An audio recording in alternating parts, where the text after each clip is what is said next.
रात्रीचा दिवस करू, दिवसाची रात्र करू, पण साला अपने भी दिन बदलने चाहिए. म्हणून कोई झुकेगा नहीं साला, म्हणून पुष्पा पाहिल्यापेक्षा या महाराष्ट्रात रणराईत तरुण तरुणींना जाग करण्यासाठी या महाराष्ट्रातल्या प्रत्येक युवकांनो पहिले छावा पहा, त्यात संभाजी महाराज पहा आणि मग स्वतःला म्हणा झुकेगा नहीं साला. आणि हे आपल्याला करायचं आहे. का करायचं आहे? आपल्या दारीची मुळं कोणी आपल्याला लग्न समारंभात कोणी बोलवत नाही, आपल्या बापाला गाडीवर बसून कोणी नेणार नाही. म्हणून आपणही आपल्या आईसाठी स्वप्न पाहिलं पाहिजे, आपणही आपल्या वडिलांसाठी स्वप्न पाहिलं पाहिजे. बायकोसाठी ताजमहल बांधणारे लय पाहिले या जगात, पण आईसाठी आणि लोकांच्या राज्यासाठी स्वप्न पाहणारा एकच माणूस या अखंड महाराष्ट्रात होऊन गेला. त्यांचं नाव म्हणजे छत्रपती शिवाजी महाराज. आपल्याला स्वप्न पूर्ण करायची आहे. कुणाची? आईची, लोकांची. त्यासाठी काय करावं लागेल? त्यासाठी सर्वात अगोदर आपल्याला आपल्या गरिबीचा राग आला पाहिजे. लोकांनी आपल्याला हिणवलं पाहिजे, लोकांनी आपल्याला डिवचलं पाहिजे. आज प्रत्येक समाजात गंभीर परिस्थिती निर्माण झाली आहे.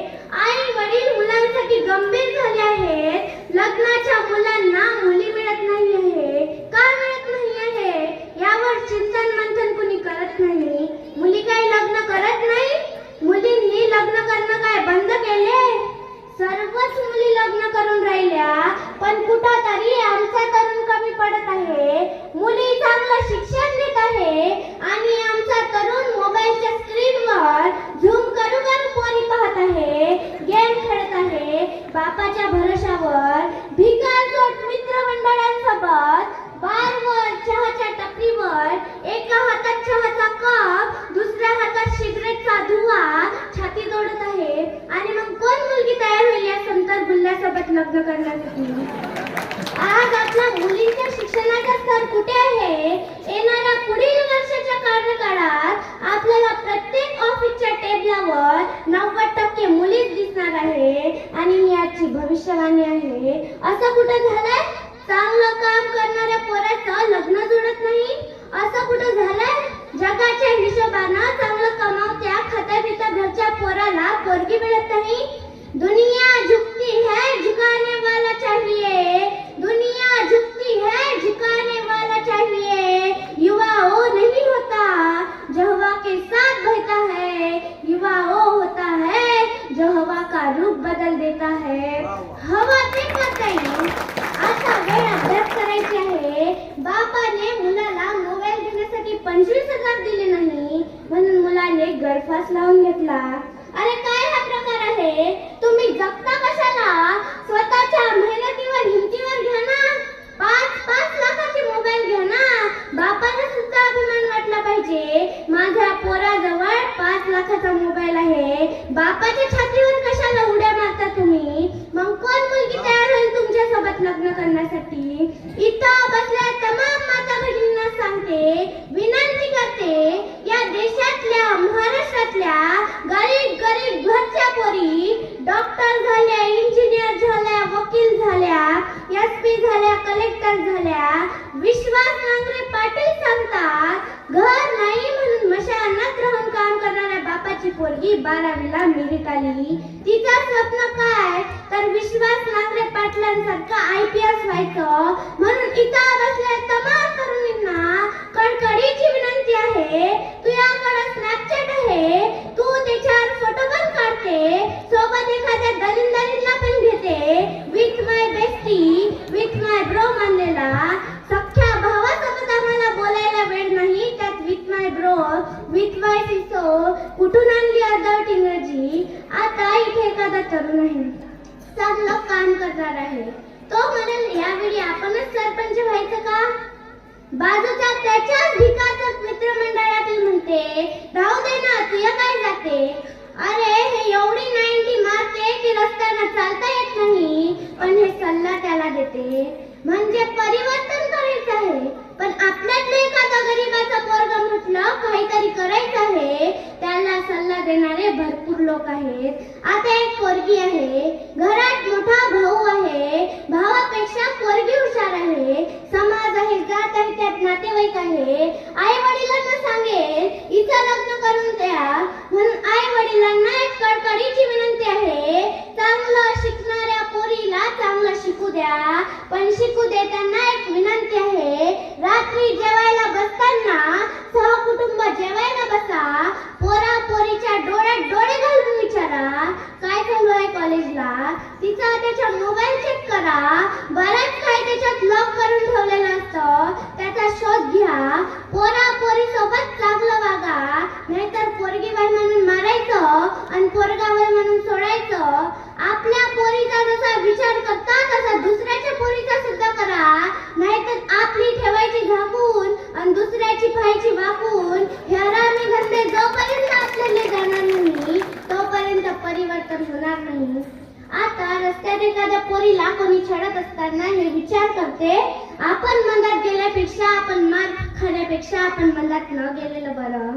पण रस्त्यात एखादी पोरगी एकटी आहे, मला हिच्यासोबत कधी बोलता येईल याचे चान्स शोधणारे, एवढं तरी लक्षात घ्या. पुण्याच्या महाराष्ट्रात राहतो आपण, गेली कित्येक वर्षापासून प्रबोधनाची चळवळ या महाराष्ट्रात वाहत आहे, तरी इथला तरुण एखादी पोरगी नाही म्हणते म्हणून आत्महत्या करते, एखाद्या पोरीनं ब्लॉक केलं म्हणून आत्महत्या करते, त्यापेक्षा असे संत बुंदी आईच्या पोटातच मेलेले बरे. अहो, भगतसिंग सुद्धा तरुण होते, वयाच्या 23व्या वर्षी फासावर गेले. हो, त्यांना वाटलं नसेल का प्रेम करावं. त्यांना विचारली प्रेमाची व्याख्या तर ते त्याचं उत्तर देतात, मेरे आदत से वाकिफ है मेरी कलम, मेरे आदत से वाकिफ है मेरी कलम, जब भी इसका लिखना चाहता हूँ इनकलाब लिख देता हूँ. म्हणून इथं बसले तमाम तरुणींना सांगते, प्रेमच करायचं असेल तर आपल्या राष्ट्रावर करा, आपल्या देशावर करा, आपल्या आईवर करा, आपल्या वडिलांवर करा. आपल्या बापाची फाटली बनियान पहा आणि ती फाटली बनियान पाहून कामाला लागा. आपल्या बापाच्या फाटल्या बनियानीमुळं कोणी आपल्या बापाला फोर व्हीलर फाट्यापर्यंत घेऊन जात नाही याची शरम लागू द्या आणि चांगलं शिक्षण घेऊन आपल्या आई वडिलांना चांगलं 4 चाकी गाडीत फिरवा. परिवर्तन आपल्या भाषणाने कीर्तनाने होणार नाही, त्यासाठी मेहनत घ्यावी लागेल. नाही, मी गरीब आहे, मी करू शकत नाही. अरे, गरिबी चालून आलेली संधी आहे श्रीमंत होण्यासाठी. आपण माणूस म्हणून जन्माला आलो, आपण काही करू शकतो. आता आई वडिलांच्या लाडानं लेकरं वाया जात आहे. आज आईच म्हणते पोराला, बाळा तू एसटीत पुढे बसू नको, तुला काही झालं नाही पाहिजे, तू मागून बसू नको, तू ड्रायव्हर कडून बसू नको, तुला काही झालंच नाही पाहिजे, तू मंदात बस, असे डोक्यावर चढून ठेवले आणि म्हणते शिवाजी जन्माला येत नाही. अहो माता माय, शिवाजी जन्माला येण्यासाठी आधी तुला जिजाऊ सारखं व्हावं लागेल ना. सांगा आपल्या पोरांना, साम्राज्य तयार केल्याशिवाय जग सलाम ठोकत नाही.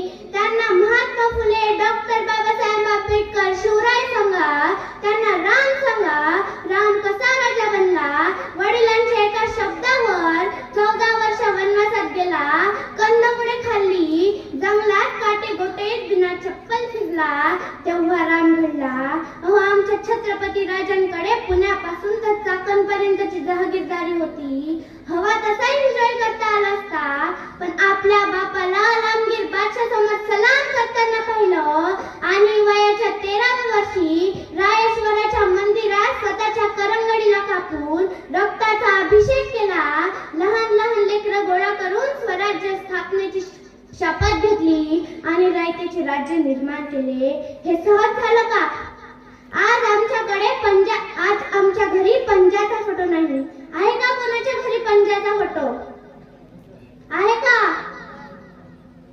आजच आहे, पण त्यानंही धुरे कोरले, रस्त्यावर अतिक्रमण केले. बाप आहे तो हे त्याचंच आहे, म्हणजे आज आमच्याकडे पंजाचा फोटो नाही. येणाऱ्या 4थ्या पिढीत आपलाही नामोनिशाण राहणार नाही. पण चौकात महापुरुषांचे लखलखते पुतळे आपल्याला उभे दिसतात.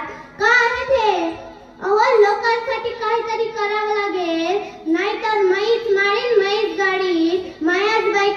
गोल गोल साडी. जे लोक लोकांसाठी जगतात तेच लोक लोकांच्या स्मरणात राहतात. आपण 25 वर्षाचे झालो तरी आपल्या स्वप्नांसाठी जर आपल्या बापाला मेहनत घ्यावी लागत असेल तर तू आहे त्या मर्दांगीवर एवढा मोठा भोप्या. जिथं लात मारली तिथं पाणी काढायची हिंमत 25 वर्षाच्या तरुणात असलीच पाहिजे दादा. चपलावी टपरीला पेट्रोल पंपावर कामाला जाय, जे होईल ते कर, पण आपल्या आई वडिलांना चुका जगू दे. हे काम करून म्हणून आपल्याला करायचं आहे. आणि खास करून मुलींना सांगते, तुम्ही फक्त शिक्षणाच्या मागे लागा, कारण तुम्हाला शिक्षणाची संधी फार कमी आहे. कारण 25 वर्षाच्या आत बापाला पोरीचा लग्नाचा विचार करतो, नाहीतर मग आपला बाप आपल्याला लग्नात शिलाई मशीन देतो. मग लागला ते दिवसभर तुया मग खटाळ खटाळ खटाळ खटाळ पायडल मारत राय. नवरा शेतात कामावर, घरावर पाठी, येथे पिकोफॉल करून मिळेल, येथे शेवड्या करून मिळेल, इथे मिरची पावडर करून मिळेल. आणि मग लयच झालं तर ब्युटी पार्लर आहे सर्वांकडे. म्हणून हेच दिवसात 4दा वेगवेगळी दिसते. विद्येचं माहेरघर असलेल्या पुण्यात एक घटना घडली. MPSC परीक्षेत 5व्या रँकवर आलेली पोरगी फॉरेस्ट ऑफिसर होते, पण आंधळ्या प्रेमात तिला हे कळत नाही आपण कोण्या भिकारचोट संतर गुल्ल्याच्या मागे का राहायचं, त्याची लायकी काय आहे. ती त्याच्यासोबत गड किल्ल्यावर फिरायला जाते आणि तो नालायक तिची हत्या करतो. म्हणून सांगते, आपल्यावर आपल्या आई वडिलांशिवाय दुसरं कोणी निस्वार्थी प्रेम करू शकत नाही. म्हणून त्या बापाचा सन्मान आपल्याला जगवायचा आहे. त्या बापानं किती मोठे स्वप्न पाहिलं असेल की माझी पोरगी क्लास 1 अधिकारी होऊन लाल दिव्याच्या गाडीत घरी येईल, गाव तिचा सत्कार करेल. आणि हे सर्व पाहण्या अगोदर जर त्या पोरीचं प्रेत घरी येत असेल तर त्या माय बापानं कुठं जाऊन रडावं. बापानं लहानाची मोठी करायची, हाडाची काढ करायचे, रक्ताचं पाणी करायचं, आणि आपण हे असले धंदे करायचे का. माया मोठ्या लग्नाला आलेल्या बहिणींनो, जेव्हा तुम्हाला नवरा पोरगा पाहायला येतो तेव्हा तुझ्या गुणांमुळे, तुझ्या दिसण्यामुळे, तुझ्या कर्तृत्वामुळे जेव्हा तो तुम्हाला नाकारतो ना, तेव्हा काय दुःख होतं हे तुमच्या बापाला विचारा. तुला काही वाटलं नाही, एक पोरगा आला, पाहून गेला, त्यानं निरोप दिला नाही दिला, तुला काही वाटलं नाही, त्यानं निरोप तुझ्या बापाकडे दिला. तुझ्या गुणांमुळे, तुझ्या दिसण्यामुळे, तुझ्या कर्तृत्वामुळे. तेव्हा आपलं काम आहे चांगलं शिका आणि लाख पोरांची रांग लावा आपल्या बापासमोर, पोरगी मला द्या, पोरगी मला द्या म्हणून, तेही सरकारी नोकरीवाल्यांची. अहो, आपला बाप आपल्या लहानपणापासून आपल्या लग्नासाठी 1-1 रुपया गोळा करत असतो. पोटानं खाणार नाही, बनियान पण घेणार नाही, पण माझ्या पोरीचं लग्न चांगलं थाटात व्हावं म्हणून जेवढा पैसा जमा करतो तो तुझ्या लग्नात एका दिवसात उडवतो. ती वेळ आहे तुझ्या लग्नाची. मोठं नावलौकिक कार्यालय, कडी सुद्धा नवठाव चढत असणार. प्रत्येक कुटुंबाला वेगवेगळ्या कार्यक्रमाचे कपडे, बाप तुझ्या नवीन कपड्यात असणार. लग्न समारंभ छान सुरू आहे. लग्नाला यायची, पंक्ती वाढायची. बापाने गावकऱ्यांना विनंती केली आहे, माझ्या पोरीचं लग्न आहे, सर्वांनी या सहकार्य करा. कुणाचा आदर सत्कार राहिला का. फिरू फिरू पायाला भेगा पडले आहे. लग्न छान उरकलेलं आहे. शेवटी विदाईचा कार्यक्रम आहे. तुझी नजर तुझ्या आईकडे जाणार.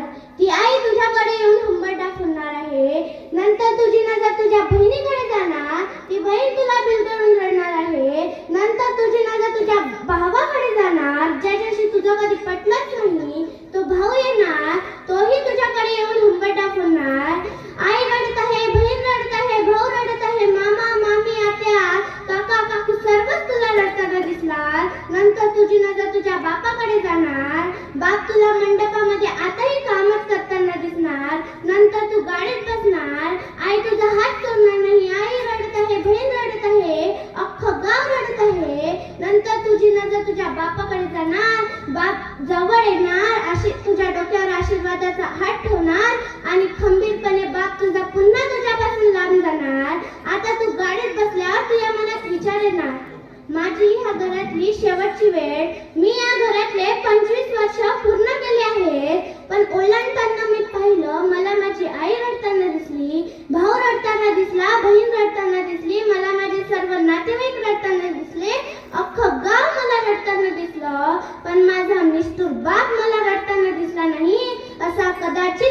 तू या पदाचे नार, तिथल्या सुखा दुःखात तू रमून जाणार, हे दुःख तू कदाचित विसरून जाणार. इकडे तुझा बाप स्वयंपाकवाल्यांचे, मंडप डेकोरेशन वाल्यांचे, संगीत शहनाई वाल्यांचे तुकारे म्हणणार, सर्व बिल तुझ्या बाप देणार आणि तेव्हाच तुझ्या बाप भिकारी होणार. आणि भिकारी झाल्यावर रात्रीच्या 11 वाजता बाप तुझ्या घरी परतणार. जी आई तू रडताना पाहिली ती आई झोपलेली असणार, जी बहीण तू रडताना पाहिली ती बहीण झोपलेली असणार, जो भाऊ तू रडताना पाहिला तो भाऊ झोपे गेलेला असणार, मामा मामी आत्या काकू काका सर्वच झोपलेले असणार. ज्या गावाच्या डोळ्यात तू पाणी पाहिलं ते अख्खं गाव झोपलेलं असणार. रात्रीचे 11 वाजता दार कोणी उघडणार नाही, म्हणून हळूच अल्लादी तुझा बाप दाराची कळी उघडणार आणि घरात आल्यावर सर्वात अगोदर तुझा बाप तुझ्या खोलीत जाणार, तुझ्या फोटोला जवळ घेणार, आपल्या छातीला लावणार, तू केलेल्या वस्तू रंगरंगोटी टकटक लावून पाहणार आणि त्या रात्री तो बाप रडत बसणार. म्हणून येणाऱ्या काळात आपला बाप रडणार नाही याची काळजी पोरीओ आपल्याला घ्यायची आहे. आजकालच्या पोरापोरीच्या नाही तर वेगळ्याच कविता सुरू आहे. किती घेतले वचने आपण आणि किती घेतले आना भाका ग, किती घेतले वचने आपण आणि किती घेतले आना भाका ग, तुझ्याशिवाय प्रिय माझी कुठेही नाही शाखा ग. इकडून पोरगी म्हणते, नको फसवूस नको मारूस अशा खोट्या बाता रे, तुझ्यासारखे किती झुलवले असेच येता जाता रे. कामासाठी वेळ द्या कारण ती यशाची किंमत आहे, विचारांसाठी वेळ द्या कारण ते शक्तीचं उगम स्थान आहे, वाचनासाठी वेळ द्या कारण तो ज्ञानाचा पाया आहे आणि स्वतःसाठी वेळ द्या कारण आपण आहे म्हणून हे सगळं जग आहे. आजचा युवक तरुण असून तरुणाईसारखा वागत नाही. आज प्रत्येक तरुणाच्या हातात, प्रत्येक लहान मुलाच्या हातात मोबाईलचं फिरणं लागलं.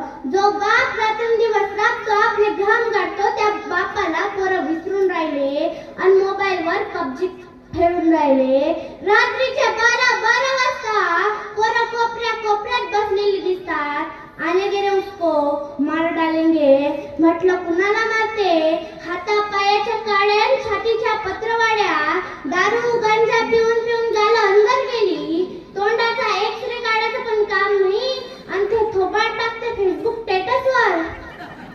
स्टेटस ठेवणाऱ्या तमाम बांधवांनो विनंती आहे, स्टेटस ना माणसाचं स्टेटस बनत नसतं, स्टेटस ना माणसाचं स्टेटस बनत नसतं. ज्याचं स्टेटस असतं त्याचंच लोक स्टेटसला स्टेटस ठेवतं. म्हणून अगोदर स्टेटस बनवायला शिका.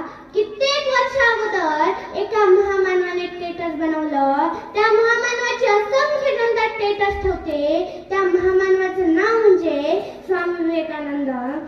स्वामी विवेकानंदांना अपेक्षित असणारा तरुण या देशात घडला पाहिजे. त्या तरुणानं स्वामी विवेकानंदांचं कार्य जर पुढे नेलं तर नक्कीच देश महाशक्ती झाल्याशिवाय राहणार नाही. कित्येक लोकांनी कादंबऱ्या लिहिल्या, कित्येक लोकांनी व्याख्याने केली. ते म्हणतात तरुणपण म्हणजे निवड झोपाळ्यात झोपा घेणे नव्हे, तर तरुणपण म्हणजे वादळवाऱ्यावर स्वार होऊन देहाची गुढी उभारणे म्हणजे खरं तरुणपण होय.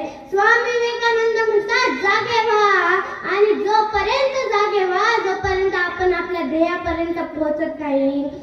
स्वामी विवेकानंदांना अपेक्षित असणार तरुणाचा जर तुम्हाला आदर्श घ्यायचा असेल तर त्याच्या खिशातल्या 20,000च्या मोबाईलवर कोणत्या हिरोचा कोणत्या हिरोईनचा वॉलपेपरवर फोटो आहे याच्यावरून आपल्या देशाची अवस्था कळेल. दुर्दैवानं 14व्या वर्षी फासावर जाणारे शिवछत्रपती आमच्या तरुणांना माहित नाही. स्वतः जळत्या प्रेतावर अन्न शिजवणारी सिंधुताई सपकाळ आमच्या तरुणांना माहित नाही. देशाच्या उन्नतीकरिता पागल तरुण वर्ग भगतसिंग मला दिसतो आणि ज्या तरुण पोराच्या हातात ग्राम गीता गीता गाथा ज्ञानयोग राजयोग असे शक्तिशाली ग्रंथ असायला हवे होते त्याच्या हातात आज बिअरची बाटली दिसते. आणि ज्याच्या छातीतून देशाचा प्रगतीचा चीर बाहेर आला पाहिजे होता त्याच्या छातीतून गायछाप बस्तापुरी सिगरेटच्या धुव्याशिवाय दुसरं काहीच दिसत नाही. सिगरेटच्या धुव्याशिवाय दुसरं काहीच दिसत नाही. या देशासाठी मरणाऱ्या सैनिकांचा जीव या देशासाठी रंगला आहे. या शेतीसाठी राबणाऱ्या शेतकऱ्याचा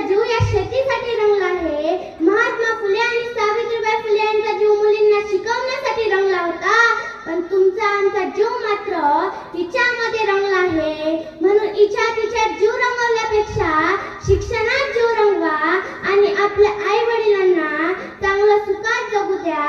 कधी संकटासमोर छाती काढून उभे राहा तर कधी संकटासमोर मिश्किलपणे सामोरे जा. पण आपल्याला चालायचं आहे, पुढे जायचं आहे. हे स्वप्न मात्र दादा ताई तुमच्यामध्ये असलं पाहिजे आणि त्यासाठी तुमच्यामध्ये असला पाहिजे कमालीचा आत्मविश्वास. मला सांगा, जंगलाचा राजा कोण?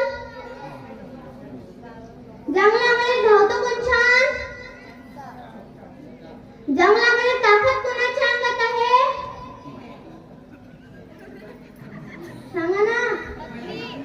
जंगलामध्ये नाचतो कोण छान आणि गातो कोण छान? आता मला सांगा, आपल्याला तर मोरा इतकं नाचता येतं का?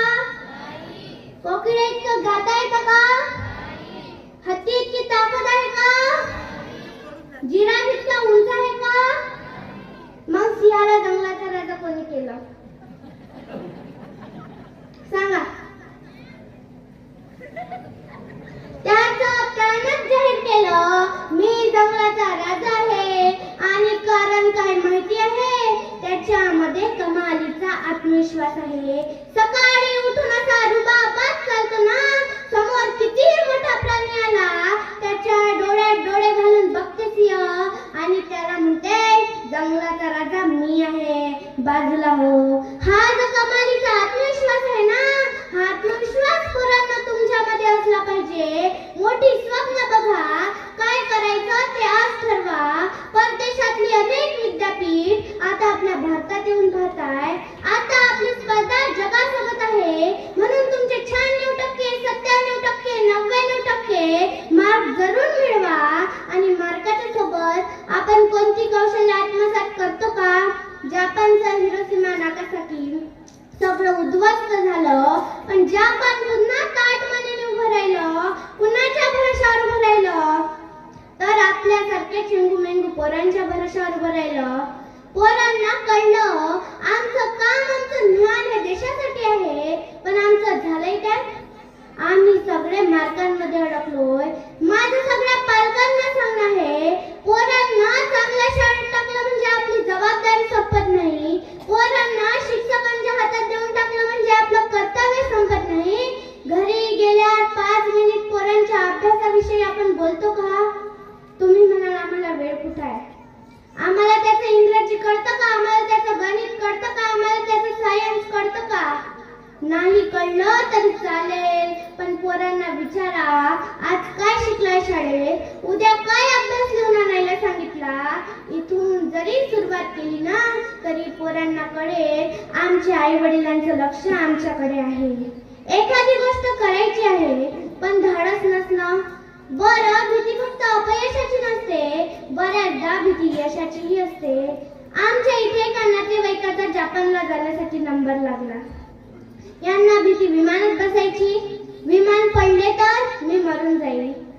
आता एवढ्या शिकल्या सवरल्या माणसाला विमानात बसायची भीती वाटावीच कशी? ही भीतीच सगळ्यात धोकादायक आहे.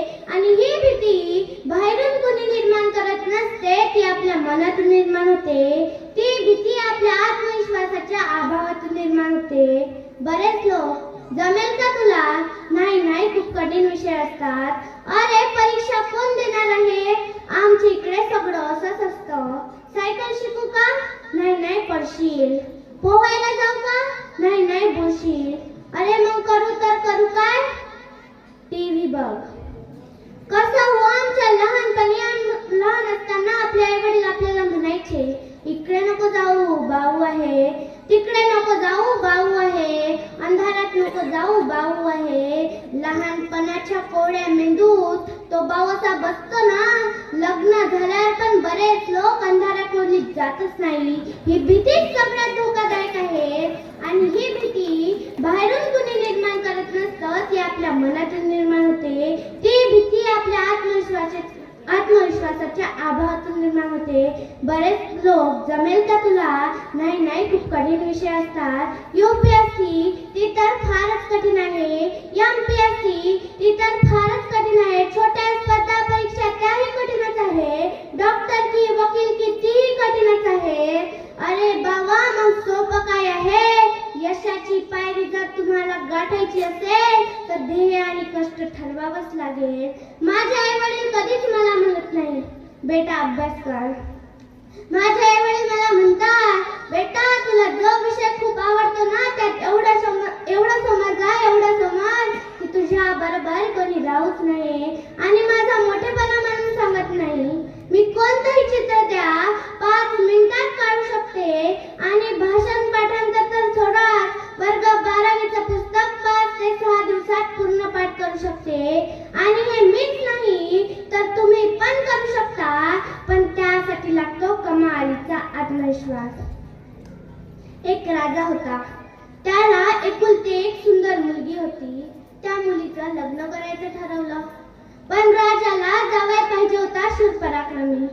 त्यासाठी काय करावं तर राजाने एक परीक्षा ठरवली आणि सांगितलं जो कोणी या हौदावरून या काठावरून त्या काठावर पोहोचून जाईल त्याच्याशी माझ्या मुलीचं लग्न लावून अर्धराज्य बक्षीस देण्यात येईल. मग काय गर्दीच झाली ना तरुणांची. हौसे गौसे नवसे सर्वच जमा झाली. ज्यांना पॅन्ट घालायची पण अक्कल नव्हती ते पण लाईनला लागले. आहेत काय काकू या शेल्यावरून त्या शेल्यावर तर जायचं आहे. त्यासाठी एवढी सुंदर मुलगी आणि अर्धराज्य कशाला म्हणते. एकानं तर कपडेच काढले आणि उडी मारता मारता तेवढ्यात राजाने घोषणा केली मी काय तुम्हाला येडाळाने वाटलो का रे. माझ्या काळजाचा तुकडा आणि माझं अर्धराज्य सहजच बक्षीस ठेवेल. या हौदात साप आहे, मगर आहे, हिंदू आहे, खेकडे आहे. कपडे काढणाऱ्यानं तर कपडेच घालून घेतले आणि मनात म्हणाला जाने तो जहान आहे. जीवन एकदाच मिळते. मेल्यावर काय कामाची बापाची सुंदरी अर्धराज्य. त्यानं कपडे गिपडे घातले. अर्धा तास झाला, पाऊण तास झाला. कुणी उडी मारायचं धाडसच नव्हतं दाखवत आणि कोणीतरी एक पटकन उडी मारली. राजा कोमात गेला. राजाला वाटलं आपल्यापेक्षा कोणीतरी भिलंदर निघालं. ज्यानं हौदात उडी मारली ते पोहत अर्ध्यात पोहोचलं. त्याला विचाराला या हौदात साप आहे, मगर आहे, हिंदू आहे, खेकडा आहे. त्यानं मनाचा निर्धार केला. सर्व ताकद एकवटून लावून आणखीन ताकदीनं पोहू लागला आणि पोहता पोहता तो पलीकडल्या काठावर जाऊन पोहोचला. राजा म्हणाला आज मी धन्य झालो. या राज्याला पुढे चालवणारा शूरवीर पराक्रमी राजा मिळाला. अरे ज्याला मरण्याची फिक्र नाही. माझ्या मुलीची आणि राज्याची काळजी अतिशय चांगल्या पद्धतीने स्वीकारेल जावई बापू. घ्या ही वर्णमाला आणि माझ्या मुलीच्या गळ्यात टाका. त्यानं वर्णमाला तर घेतलीच नाही. राजाच्या हातातला माईक घेतला आणि राजाला म्हणाला ती तुझी सुंदर राजकुमारी आणि अर्धराज्य कुलीत घाल. पहिले मला हौदात धक्का मारून लोटलं कोणी त्याचं नाव सांग.